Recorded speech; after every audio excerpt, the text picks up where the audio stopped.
පොඩ්ඩක් පැත්තකින් දියලා දයි ඔබේ නලල් ඇලේ පෙනෙන්නේ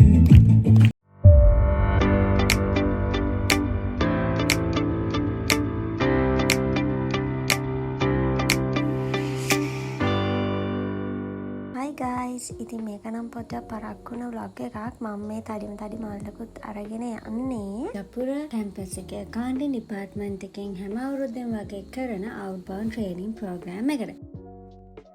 මේ අවුරුද්දේ outbound training program එක කරන්නේ මාදුරෝය special force camp එකේ. ඉතින් අපි උදේට කාලා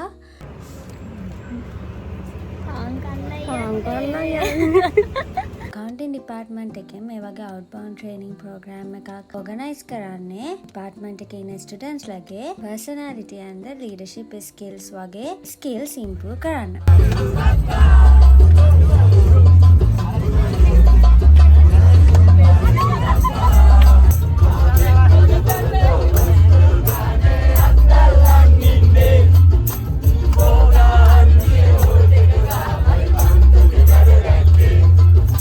දවල් එකට විතර තමයි ලන්ච් එක ගන්න නැවැත්තුවේ පොළොන්නරුවේදී. එතනදී තමයි මගේ යාළුවෝ ඔක්කොම එකතුනේ. මොකද අපි කට්ටිය එක එක බස් වල තමයි ඉඳියේ. අපිට මෙතනදී තව යාළුවෙක් හමු වුණා. බලන්නකෝ යාට කියන කතාව අපේ කට්ටිය. ලෝකල් කිඹුලේ. අපිට ඉන්නේ කොච්චර හොඳ යාළුවද කියලා නම් අපේ කෑම එකත් එක්කම කෑම ටික අරන් ආව අපි හැමෝගෙම. අපි කාලේ වෙරෙද්දී අපි ඉඳපු බෙන්ච් එකට තව යාළුවෙක් ආව අපිත් එක්ක ඉන්න. යාට අපිට එකට ඉන්න බැරි නිසා අපි යාට බෙන්ච් එක දීලා ඉතින් අයින් වුණා. අපේ වතුර බෝතලයකුත් එයා අරගත්තා. අන්තිමේදී යාටත් වතුර නැහැ අපිටත් වතුර නැහැ.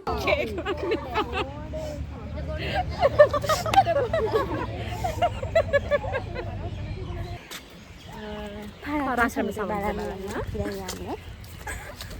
මේ අපි ඉන්න තැනට කියන්නේ දීපෝයන කියලා. මෙතනින් උඩ තියෙන්නේ නිශංකමල රජතුමාගේ මාලිගයේ තියෙන නටබුන් ටිකයි පරාක්‍රම සමුදය. අපි ගියා ඒක බලන්න.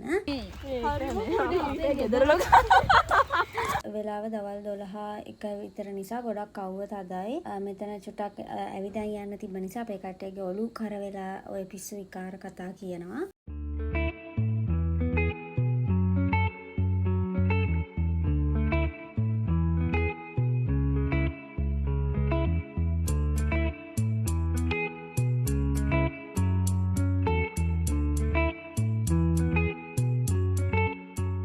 ඔය ටිකත් බලාගෙන අපි ආයෙ අපේ ගමන පටන් ගත්තා. මොකද පොළොන්නරුවේ ඉඳනොත් තව ගොඩක් දුර යන්න තිබ්බා. අද වැඩේ තමයි යන ඉවරයක් නෑ. දැන් ළඟයි කියලා හිතනවා. ඒත් නෑ. අපිට බස් 4ම එකට ගියේ. ඉතින් අපිට එක බස් එකකට පාර වැරදුනා. බස් 4ටම පාර වැරදුනා. කොහොම හරි අපි පැය 3ක් විතර පාර හොයාගන්න බැරුව එකම තැන කැරකුණා. අන්තිමට මෙන්න මේ බෝඩ් එක දකිද්දි තමයි පොඩ්ඩක් සතුටක් ආවේ. දැන්වත් ආව කියලා. හැබැයි මේ බෝඩ් එකේ ඉඳනුත් අපි මං හිතන්නේ කිලෝමීටර් 5ක් විතර තව ඇතුළට ආවා. ඉතින් අන්තිමට අපි මාදුරෝය ස්පෙෂල් ෆෝස් කැම්ප් එකට ආවා. අපි දවස් 3ක් මේකේ ඉන්නවා. ඒ කියන්නේ අදයි, හෙටයි, ඉන් අනිද්දායි. අපි කැම්ප් එකට එද්දි හවස 5:00 විතර වෙලා තිබ්බා. ඒක නිසා අද ඇක්ටිවිටීස් මුකුත් කරන්න අපිට ටයිම් එකක් තිබෙන්නේ නැහැ. ඉතින් එයාලා අපිට ආපු ගමන් ඩ්‍රින්ක් එකක් දුන්නා. ඉතින් ඒකත් බීලා අපි ගියා අපේ ටෙන්ට් තියෙන පැත්තට. ඒ කියන්නේ අපේ ගොඩක් ළමයි ඉන්නවනේ. ඉතින් ඒක නිසා අපිට තැන් 3ක තමයි අපේ ඇකොමඩේෂන්ස් තිබ්බේ. ඉතින් අපි සිලෙක්ට් කරගත්තේ මේ ටෙන්ට් එක. ඉතින් මෙතන පිරිමි ළමයිලු ගෑල් ළමයි වෙන වෙනම ටෙන්ට් තිබ්බා. තවත් ළමයි කට්ටියක් මේ කැම්ප් එකේම වෙන තැනක ඇකොමඩේෂන්ස් වල ඉඳියේ. ඉතින් මම මීට කලින් මේ වගේ ටෙන්ට් එකක ඉඳලා නැහැ. ඉතින් මේක මට අලුත් අත්දැකීමක්. ටෙන්ට් එක ළමයි 8 දෙනෙක්ට ඉන්න පුළුවන් වගේම හොඳට ක්ලීන් කරලා තිබ්බා. welcome facilities අපිට ඕන කරන ඒවා තිබ්බා. අපිට ටී එකක් හදලා තිබ්බා. ඊට පස්සේ අපි ඒ ටී එකත් බීලා හැම අරගෙන එළියට වෙලා ඉඳියා පොඩ්ඩක්. මොකද ගෑල් ළමයින්ට එළියට වෙලා ඉන්න පුළුවන් රෑ 9 විතර වෙනකන් විතරයි. රසලිදී කොහෙන් හරි බයිනවා. මේ වේලාසන නිදා ගන්න ඕනේ. මොකද අපි හෙට උදේ 5:50 වෙද්දී හැරිලා ග්‍රවුන්ඩ් එකේ ඉන්නවා. මම ඕන අනන්තකෝ මේ කටින් ගන්න පුළුවන් කියලා. ඒ වගේ වෙලාවල් ලොකු කොට දාලා ගන්න එපා. ඔයා ඒතර ආ කියන්නේ මෙතෙන්ට ජේ දාලා මෙතෙන්ට කේ දැම්ම නම් අත් දෙකම වෙනවා කියලා. මේ නැගිටලා අපි ලෑස්ති වුණා. නීති තාම නීති. අපි ඇක්ටිවිටීස් කරන්න යද්දී අපිට ෆෝන් අරන් යන්න බෑ. ඉතින් ඇක්ටිවිටීස් කරන වීඩියෝස් මේ vlog එකේ නැහැ. ඒ වෙනුවට මම ඔයාලට අන්තිමට දාලා තියෙනවා අපි කරපු ඇක්ටිවිටීස් වල ෆොටෝස් ටිකක්. අපි ඇක්ටිවිටීස් කරලා උදේ අපිට උදේ තිබ්බේ කිලෝමීටර් 3ක විතර වෝක් එකක්. ඒක කරාට පස්සේ අපි ආවුදේ බ්‍රෙක්ෆාස්ට් එක ගන්න. බ්‍රෙක්ෆාස්ට් එකත් එක්ක ඒගොල්ලෝ කොල කන්න හදලා තිබ්බා. අද උදේ වටේ ඇවිත් දෙනවට මොකද කියන්නේ? අනේ මං ගැන නම් අහන්න එපා. මොකද තනුරි විහාරයි නැත්තම් මං අද හතරම නවතිනවා. මම වැදන් ආවෙකට මම්මෝ ලොකු හෙල්ප් එකක්. හරිම පස්සේ මේ තල්ලු කරන්නේ. අම්මෝ.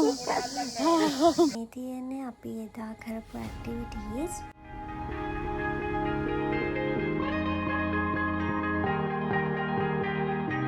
Oh yeah, oh yeah, oh yeah, oh yeah, oh yeah, oh yeah, oh yeah, oh yeah.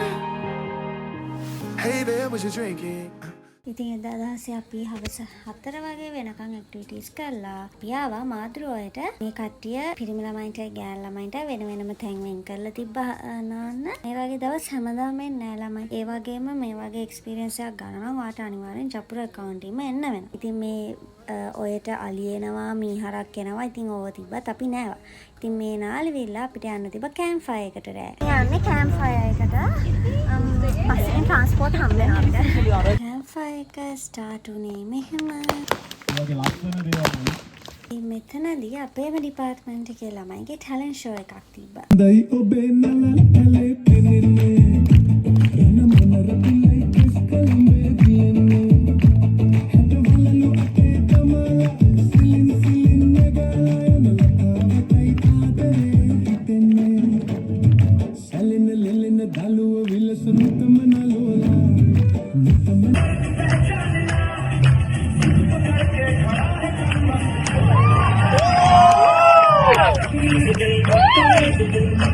ඉතින් බලන්නක ළමයි ජපුර කවුන්ටින් කියන්නේ ඇකඩමික් විතරක්ම නෙමෙයි කියලා ඔයාලට පේනවනේ. තාරියයි.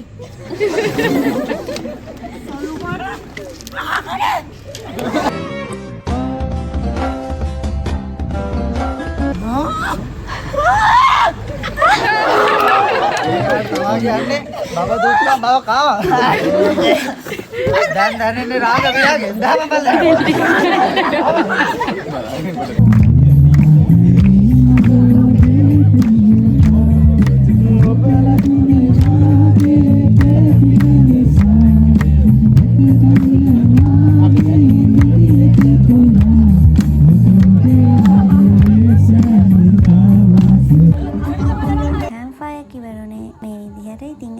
තමයි අපි රැට කෑවේ. රැට කාලා වොෂ් දාලා අපි ටෙන්ට් වලට එද්දී අපිට පොඩි අකරතැබ්බයක් වෙලා තිබ්බා.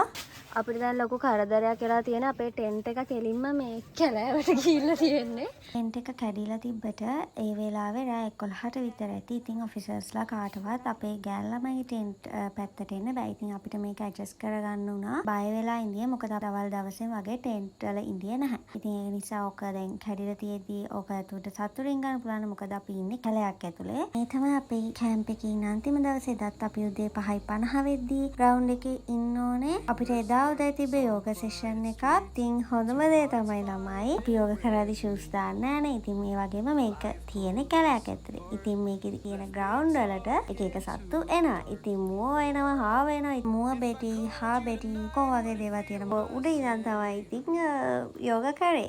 ඔයාලා දැනට මේ OBT එකේ අමතක නොවන එක්ස්පීරියන්ස් එක මොකද්ද? යා කැලේ මේ හරිද ඊයේ අපිට තිබ්බ ඇක්ටිවිටි එකක් කරන්න මේ කම්පාස් එකෙන් මේ දිශාව හොයාගෙන අපි යන්න ඕනේ හරිද ඒකෙදි මේගොල්ලොන් අඩුම යන්න ඕනේ කිලෝමීටරයක් වගේ ඔව් ගෲප් වලට බෙදලා ගියේ මෙයාලා ගිය රූට් එක කියනවා අපි ගිය රූට් එකේ ඉස්සලාම වැරදුනා ඊට පස්සේ අපි ගියා කිලෝමීටර් 6ක් විතර කැලයක් මැද්දෙන් නෑ කැලේකින් පාරන ආයි කැලේකට කම්පාස් එක බලාගෙනද ගියේ ඉතින් නෑ ඒක වැරුවා ගියා අපේ කැලයක් ඇතුළට දැම්මා ගියා අලි වැට වලස්සේ රිංගුවා ළමයි දෙන්නෙක් තුවාල මුන්ගේ අත්වල කට වෙලා අන්තිමට මේ කොහොමද මේ ආයෙ අන්තිමට කැම්ප් එකට ආවේ කොහොමද කැම්ප් එකට කිලෝමීටර් බස් එකේ එකමාරක් විතර තියලා ආයෙ බස් එකක් නවත්තුවා ඒ ටිකත් පයින් ගානක් මැරිලා එද්දි රතු වෙලා ඇස්වල කඳුළු පීරිලා ඉතින් කටු මැද්දෙන් යනවා. හැබැයි එක්ස්පීරියන්ස් එක මාරුනේ. මාරු එක්ස්පීරියන්ස් ඊයේ රෑගෙන උනාද කියන්න තියෙන ඔයගොල්ලෝ? මට නම් හොඳ නෑ. උත්මිට මොනවද කියන්න තියෙන ඊයේ රෑගෙන? ඊයේ රෑ අපි විනාඩි 45යි වගේනේ නිදාගත්තේ. කට්ටිය විනාඩි 45ක් පැයක් වගේ නිදාගත්තා. අලාම් එක වැදුනා ඊට කලින්. දැන් අපිට ඔගසෙෂන් එකට අමතරව තව මේගොල්ලෝගේ තිබ්බ සර්ප මධ්‍යස්ථානයක්, ඒ වගේම බෙහෙත් පැලෑට තියෙන කැලෑවක්. ඉතින් ඒවල අපි ගියා. කොහොම තමයි අපේ OBT එක ඉවරුනේ. ඉතින් මේ OBT එක ගැන කියනවා නම් ඒක ඇත්තටම අපි හිතුවට වඩා ගොඩක් වෙනස්. කුවට ඇඩ්වෙන්චර්ස් තිබ්බේ නැති වුණත් අපේ ලයිෆ් එකට ගන්න පුළුවන් ගොඩාක් ඇඩ්වයිසර්ස් සහ ගොඩාක් දේවල් මේ කැම්ප් එකෙන් අපිට ගන්න පුළුවන් වුණා. ඉතින් මේ වීඩියෝ එක බලන ඔයාලටත් මේ වගේ එක්ස්පීරියන්ස් එකක් ගන්න පුළුවන් ආජ් අපර account එකෙන් ආවොත්. තවත් වීඩියෝ එකකින් හම්බ වෙන. එතකන් ඔයගොල්ලෝ පරිස්සමින් ඉන්න. බයි.